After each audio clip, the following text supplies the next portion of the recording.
Let's reset the TP Link RE705x to factory defaults, but before we start, quick heads up: if you reset this device, it will erase all passwords, all connections, all settings, and roll you back to the firmware version that was installed when it was sold. So if you want to avoid this, you need to create the backup file, and this can only be done from the browser admin panel. Later in this video I will show you how to do this, but now let's just reset your device. It's easy, just find the reset button, find sharp and pointed tool and click on this button.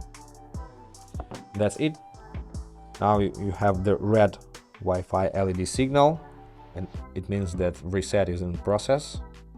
And now it's reset, and you can set up the device from scratch. Just wait until the power LED signal stops blinking blue and starts glowing solid blue.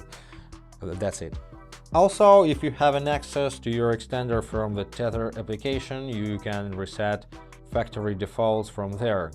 So go to the application, select your RE705x, then select the More tab, scroll down, tap on System, and here you can see Factory Default Restore.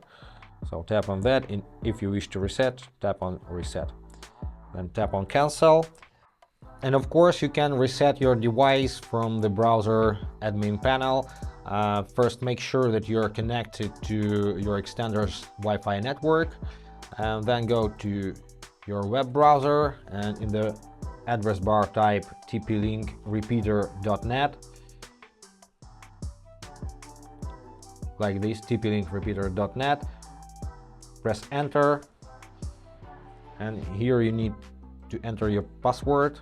So if you don't know your password, you have to do the hardware reset.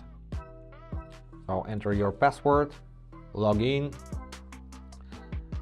and now go to System Tools, go to Backup and Restore.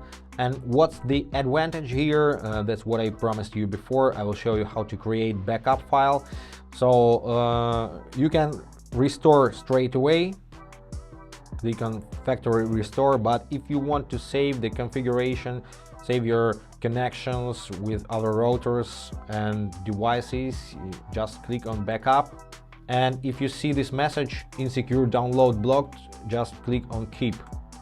And then you can restore your configuration. Just browse for your file and click on Restore. So now you can confidently reset your device to factory settings. And this is all for today. Hit the like button, subscribe to my channel, and thanks for watching. Bye guys.